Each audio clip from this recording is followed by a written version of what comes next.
ಅಸ್ಪೃಶ್ಯ ಆಚರಣೆಗಳನ್ನು ನಿರ್ಬಂಧಿಸುವ ಕಾನೂನುಗಳನ್ನು ಗೌರವಿಸುತ್ತೇನೆ. ಅಮಾನವೀಯ ಮತ್ತು ಕಾನೂನು ಬಾಹಿರ ಅಸ್ಪೃಶ್ಯ ಆಚರಣೆಗಳನ್ನು ತಿರಸ್ಕರಿಸುತ್ತೇನೆ. ಯಾಕೆ ಈ ದಿನವನ್ನು ನಾವು ನೆನಪಿಸ್ಕೋಬೇಕು ಅನ್ನುವ ದೊಡ್ಡ ಪ್ರಶ್ನೆಯನ್ನ ನಾವು ಪದೇ ಪದೇ ಹಾಕೋಬೇಕು. ಮಹಾತ್ಮ ಗಾಂಧೀಜಿಯವರು ಕೋಲಾರಕ್ಕೆ ಬಂದಿದ್ರು. ಏನಕ್ಕೆ ಬಂದಿರ್ಬೋದು? ರಾಷ್ಟ್ರ ಮಟ್ಟದ ಒಬ್ಬ ನಾಯಕ ಕೋಲಾರಕ್ಕೆ ಬಂದು ಏನು ಮಾಡಿದ್ರು? ಅವ್ರು ಬಂದಿದ್ದು ಕೋಲಾರದ ಕೆಳಗನಪೇಟೆ ಅಂತ. ಕೆಳಗನಪೇಟೆ ಅಂದ್ರೆ ಯಾವುದು? ಗಾಂಧಿನಗರ. ಯಾಕೆ ಬಂದ್ರು ಅಂತಂದ್ರೆ ಅಲ್ಲಿ ಹೆಚ್ಚಿನ ಜನ ದಲಿತರಿದ್ದಾರೆ. ಅವ್ರೊಂದು ಮೆಸೇಜ್ ಕೊಡಬೇಕಾಗಿತ್ತು. ನೋಡಿ, ಇದನ್ನು ಕೇಳಿಸ್ಕೋಬೇಕು. ಒಂದು ಮೆಸೇಜ್ ಕೊಡಬೇಕಾಗಿತ್ತು. ಭಾರತದಲ್ಲಿ ಅಸ್ಪೃಶ್ಯತೆ ಅನ್ನುವಂತ ಒಂದು ಪಿಡುಗಿದೆ. ಭಾರತೀಯರೆಲ್ಲ ಒಂದು ಅನ್ನುವಂತ ಭಾವನೆ ಇನ್ನೂ ಬಂದಿಲ್ಲ. ಅವ್ರಿಗೆ ಗೊತ್ತಿದೆ ಈ ದೇಶಕ್ಕೆ ಸ್ವಾತಂತ್ರ್ಯ ಬಂದ್ಬಿಡುತ್ತೆ, ನಾವು ಹೋರಾಟ ಮಾಡ್ತಾ ಇದೀವಿ, ನಮ್ಮ ಮಕ್ಕಳು ಹೋರಾಟ ಮಾಡ್ತಾ ಇದ್ವಿ, ಎಲ್ಲರೂ ಹೋರಾಟ ಮಾಡ್ತಾ ಇದೀವಿ, ಕೆಲವೇ ವರ್ಷಗಳಲ್ಲಿ ದೇಶಕ್ಕೆ ಸ್ವಾತಂತ್ರ್ಯ ಬರುತ್ತೆ, ಅದರಲ್ಲಿ ಅನುಮಾನ ಇರಲಿಲ್ಲ. ಯಾಕಂದ್ರೆ ಅವರೆಲ್ಲ ಅನೇಕ ಬಾರಿ ಜೈಲಿಗೆ ಹೋಗಿದ್ರು.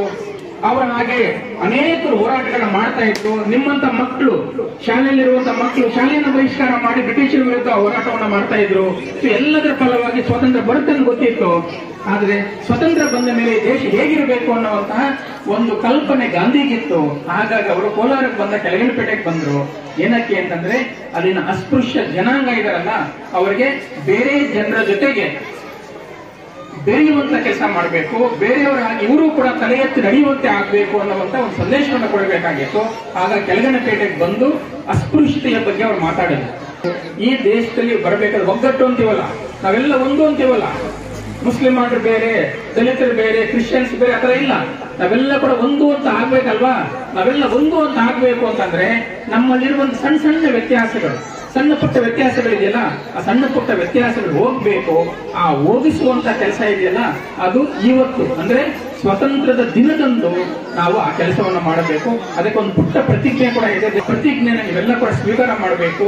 ಸಮಾನತೆ ಮತ್ತು ಸ್ವಾತಂತ್ರ್ಯದ ಹಕ್ಕು ಎಲ್ಲರಿಗೂ ಇದೆ ಎಂದು ಒಪ್ಪಿ ಇತರರಿಗೂ ತಿಳಿಸುತ್ತೇನೆ. ಮನೆ, ದೇವಾಲಯ ಹಾಗೂ ಇತರೆ ಸಾರ್ವಜನಿಕ ಸ್ಥಳಗಳ ಪ್ರವೇಶದಲ್ಲಿ